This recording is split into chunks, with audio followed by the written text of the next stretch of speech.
এমপিদের নিয়ে আওয়ামী লীগ কঠিন পরিস্থিতিতে, জনগণের জন্য বড় স্বস্তির খবর। দর্শক, আওয়ামী লীগ এমপিরা প্রধানমন্ত্রীর কথা শুনছে না। আওয়ামী লীগ এমপিরা স্থানীয় নেতাকর্মীদেরকে মূল্যায়ন করছে না। আওয়ামী লীগ এমপিরা তাদের স্পেয়ার অফ ইনফ্লুয়েন্স বাড়ানোর জন্য তাদের আত্মীয় স্বজনদেরকে তথাকথিত উপজেলা নির্বাচনে সিস্টেম করে বিজয়ী করে এনেছে। এখন নন এমপি নেতা যারা আছে তাদের খানা নাই, ভাগ বাটোয়ারা কোথাও কোনো স্থান নেই। এজন্য বিভেদ বাড়ছে, তারা এখন সোচ্চার হচ্ছে, এমপিদের বিরুদ্ধে পদক্ষেপ নেওয়ার কথা বলছে। কেউ কেউ বলছে অমুক এমপিকে এলাকায় ঢুকতে দেব না, অমুক তমুক। মানে এই যে বিষয়টা, আওয়ামী লীগ একটা কঠিন পরিস্থিতি এমপিদের নিয়ে। এমপিরা হওয়ার কথা গর্ব, এমপিদেরকে সবসময় সামনে আনার কথা, এমপিদের মাধ্যমে অনেক ভালো ভালো কাজ করার কথা, কিন্তু সেই এমপিদের নিয়েই লজ্জাজনক এবং বিব্রতকর পরিস্থিতিতে অন্তর্কোন্দলের মধ্যে পড়েছে। এটা জনগণের জন্য স্বস্তির খবর কোন দিক থেকে? এমপি ভার্সাস অন্যান্য আওয়ামী লীগ নেতারা, তা এদের মধ্যে যদি দ্বন্দ্ব থাকে, প্রতিযোগিতা থাকে, তাহলে ব্যালেন্স অফ পাওয়ার থাকবে। ব্যালেন্স অফ পাওয়ারের ফলে অন্যায় অপকর্ম কিছুটা হলেও কম হবে। ক্ষমতার ভারসাম্য থাকলে জনগণের জন্য সেটা একটু ইতিবাচক হয়।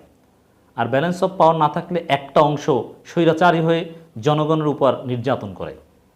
যদিও আওয়ামী লীগ আমলে ব্যালেন্স অফ পাওয়ার তাদের মধ্যে থাকলে যে ওভারঅল ভালো কিছু তা না, কিন্তু তারপরও যেমন প্রত্যেক এমপি ধরে নেওয়া হয় আনোয়ারুল আজিম আনার টাইপের, 2-4 জন ব্যতিক্রমী বাদে।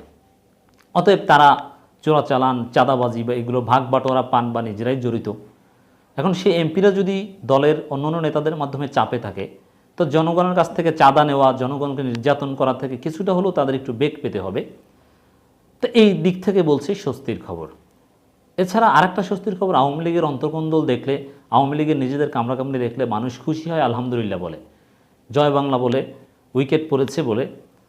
তো এদিক থেকেও স্বস্তির খবর বলা যায়। দর্শক, প্রথম আলোর একটা খবর বিশ্লেষণ করব। এমপিদের আধিপত্যে বিভেদ বাড়ছে আওয়ামী লীগের তৃণমূলে। তো এই বিভেদ জনগণকে কিছুটা হলো স্বস্তি দিবে বলে আমরা মনে করি। এমপিদের একেবারেই আনলিমিটেড পাওয়ারকে সংকুচিত করতে পারে কিছুটা হলো। সদ্যসমাপ্ত উপজেলা নির্বাচনের মাধ্যমে আওয়ামী লীগের মন্ত্রী, সংসদ সদস্যদের অনেকে এলাকায় নিয়ন্ত্রণ আরও পোক্ত হলো। নির্বাচিত চেয়ারম্যানদের 70% বেশি মন্ত্রী সংসদ সদস্যদের স্বজন কিংবা ঘনিষ্ঠ, যা নির্বাচনী এলাকায় মন্ত্রী সংসদ সদস্যদের আধিপত্য বিস্তারে সহায়ক হবে বলে মনে করছেন ক্ষমতাসীন দলের নীতি নির্ধারকরা। তাহলে দর্শক চিন্তা করেন, 70% এমপিদের লোক, অথচ প্রধানমন্ত্রী চেয়েছিলেন যে এমপিদের লোক নির্বাচিত না হোক, সিরিয়াসলি চেষ্টা করেছিলেন। তো চেষ্টা, প্রধানমন্ত্রীর চেষ্টা কত মারাত্মকভাবে মাঠে মারা খেয়েছে। 70%ই প্রধানমন্ত্রী যা চায়নি সেটা। বুঝতে পেরেছেন কি করুণ অবস্থা আছে? এই করুণ অবস্থায় আমরা খুশি, জনগণ খুশি। আওয়ামী লীগের নীতি নির্ধারণী সূত্র বলছে, অধিকাংশ সংসদীয় আসনে একটি মাত্র উপজেলা নিয়ে গঠিত। মন্ত্রী সংসদ সদস্য, উপজেলা চেয়ারম্যান জোটবদ্ধ থাকলে তৃণমূল নেতা কর্মীরা গুরুত্ব পাবে না, উন্নয়নমূলক কাজেও তাদের হস্তক্ষেপ বাড়বে। এমনিতে দলে বিভাজন, বিভক্তির কারণে সংঘাত লেগেই আছে। এখন এমপি বনাম তৃণমূল বিভেদ বাড়তে পারে। উপজেলা নির্বাচনকে কেন্দ্র করে সংঘাত এবার 7 জন নিহত হয়েছেন, আহত হয়েছেন প্রায় 1000। তাদের প্রায় সবাই আওয়ামী লীগের দলীয় নেতাকর্মী। নিজ দলের একে অপরকে প্রতিপক্ষ বানিয়ে নেতাকর্মীরা সংঘাতে জড়ান।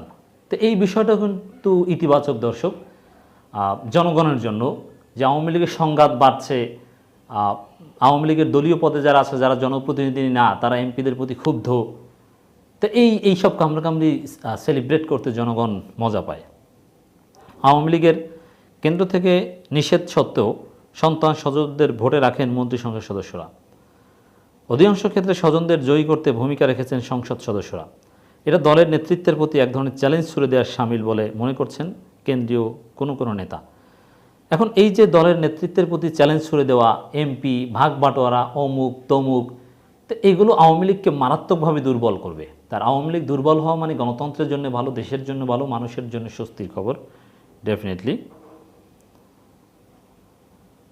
4 ধাপে 442টি উপজেলায় ভোট শেষ হয় 5 জুন।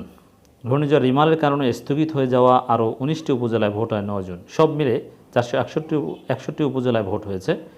খোঁজ নিয়ে জানা গেছে, নির্বাচিত চেয়ারম্যানদের মধ্যে 33 জন বর্তমান মন্ত্রী সংসদ সদস্যদের স্বজন, আরও 3 শতাধিক বিজয়ী চেয়ারম্যান স্থানীয় মন্ত্রী সংসদ সদস্যদের পছন্দের। সব মিলিয়ে মন্ত্রী ও সংসদ সদস্যের স্বজন ও ঘনিষ্ঠদের সংখ্যা 350, যা মোট উপজেলা চেয়ারম্যানের প্রায় 77%। ভাইস চেয়ারম্যান ও মহিলা ভাইস চেয়ারম্যান পদও একই চিত্র পাওয়া গেছে। এর মানে বিদ্রোহী, আওয়ামী লীগের সাংগঠনিক সিদ্ধান্ত মানে না, আওয়ামী লীগের দলীয় সিদ্ধান্ত প্রধানমন্ত্রীকে তোয়াক্কা করে না, তাদের জয় জয়কর। বুঝতে পারছেন সাংগঠনিকভাবে কতটা বিশৃঙ্খলার দিকে আওয়ামী লীগ যাচ্ছে। আওয়ামী লীগের একজন কেন্দ্রীয় নেতা নাম প্রকাশ না করার শর্তে বলেন, জাতীয় নির্বাচনে 4 মাস মাথায় উপজেলা স্বজন বা নিজেদের লোক বসিয়ে সংসদ সদস্যরা বসিয়েছে। দল চেষ্টা করেও তাদের নিবৃত্ত করতে পারেনি। তো দলের ব্যর্থতা আওয়ামী লীগের নেতারাই স্বীকার করছেন, কিন্তু নাম বলতে সাহস পাচ্ছেন না। আগামী দিনে ইউনিয়ন পরিষদ, পৌরসভা ও জেলা পরিষদ নির্বাচনে হয়তো এর ধারাবাহিকতা থাকবে। এতে তৃণমূলে ক্ষোভ আরও বাড়তে পারে। অবশ্যই ক্ষোভ বাড়বে। চেয়ারম্যানদের প্রতিদ্বন্দ্বী ভাবেন এমপিরা কিছু কিছু ক্ষেত্রে। কাদের? ওই যারা ওই 70%, মানে 30% এমপি চেয়ারম্যান একটু খারাপ সম্পর্ক, আর বাকি ক্ষেত্রে তো চেয়ারম্যানরা এমপিদেরই লোক, অন্য কারো দাম নাই। তুমি উপজেলা আওয়ামী লীগের সভাপতি সেক্রেটারি, জেলা আওয়ামী লীগের সভাপতি সেক্রেটারি, তুমি কিচ্ছু না, তুমি জিরো। যিনি এমপি, যিনি উপজেলা চেয়ারম্যান, তারাই অল ইন অল, সব কিছু চালাবেন। আওয়ামী লীগের একজন দায়িত্বশীল নেতা প্রথম আলোকে বলেন, সংসদ সদস্যরা তাদের ভবিষ্যৎ প্রতিদ্বন্দ্বী মনে করেন উপজেলা চেয়ারম্যানদের। গত জাতীয় সংসদ নির্বাচনে উপজেলা চেয়ারম্যান পদ থেকে পদত্যাগ করে 52% সংসদ সদস্য, 52% সংসদ, মানে 52 সংসদ সদস্য নির্বাচনে অংশ নেন। এর বড় অংশে স্বতন্ত্র হিসাবে ভোট করেন। এজন্যই তাদের পছন্দের বাইরে কেউ যাতে চেয়ারম্যান হতে না পারেন, সেই চেষ্টা ছিল সংসদ সদস্যদের। সেই চেষ্টা সফল হয়েছেন এবং ভবিষ্যতে দেখবেন যে তাদের প্রতিদ্বন্দ্বী কেউ যেন চেয়ারম্যান না হতে পারে, এটা তো নিশ্চিত করেছেই, 70% তো সফল হয়েছেই। এবং তাদের প্রতিদ্বন্দ্বীদেরকে সরিয়ে দিতে আনোয়ারুল আজিম আনারের মতো ঘটনার পুনরাবৃত্তি হতেও হয়তো বা বেশি সময় লাগবে না, সে ধরনের ঘটনাও ঘটতে পারে। তবে পরিস্থিতি ভিন্নভাবে ব্যাখ্যা করেন আওয়ামী লীগের যুগ্ম সাধারণ সম্পাদক মাহবুবুল আলম হানিফ। তিনি প্রথম আলোকে বলেন, এবার উপজেলা ভোটে কেউ প্রভাব কাটাতে পারেনি। এগুলো হাস্যকর কথা। এমপি মন্ত্রীদের স্বজনরাই বিজয়ী। প্রত্যেক আওয়ামী লীগের পরাজিত প্রার্থী অভিযোগ করেছে যে প্রভাব খাটানো হয়েছে। ফলে সবচেয়ে জনপ্রিয় ব্যক্তিরাই জয়ী হয়েছেন। আর জনপ্রিয় ব্যক্তিরা মন্ত্রী সংসদ সদস্যের ঘনিষ্ঠ হলে বরং আর দল আরও শক্তিশালী। দেখেন, জনপ্রিয়তার কথা বলা হয়, কিসের জনপ্রিয় ব্যক্তি? যেখানে ভোট পড়েছে 5%, 7% বা সর্বোচ্চ 10%, সেখানে জনপ্রিয়তা মানে মানুষের পছন্দের তো প্রার্থীই ছিল না। এখানে জনপ্রিয়তা আছে, এর ভিত্তিটা কোথায়? অতএব এগুলো কোনো কথা না। মাহবুবুল আলম হানিফের কথা একেবারেই ভুল।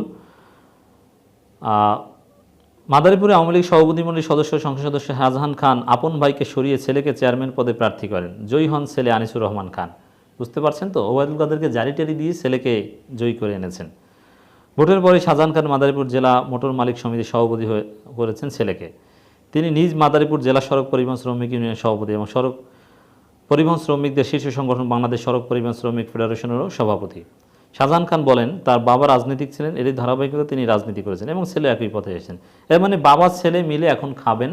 এরকম আরও নোয়াখালীতেও এরকম আছে, এমপিদের পছন্দের লোক প্রার্থী হয়েছে। ওবায়দুল কাদেররা অনেক চেষ্টা করেছেন ঠেকানোর, কিন্তু কোনো লাভ হয়নি। বাহাউদ্দিন নাসিম আওয়ামী লীগ নেতা, তিনি বলেন, তৃণমূলে বিভেদ সৃষ্টি করে কেউ পার পাবে না। একচ্ছত্র আধিপত্য বিস্তার বিভেদ করা হলে কেন্দ্র থেকে ব্যবস্থা নেওয়া হবে। কেন্দ্র তো ব্যবস্থা নিতে পারেনি, প্রধানমন্ত্রীর কথা না শুনে অমান্য করেই তো এই অবস্থা হয়েছে। অতএব দর্শক, জনগণের জন্য এটা কিছুটা হলো স্বস্তির খবর যে আওয়ামী লীগ কামড়াকামড়িতে থাকুক।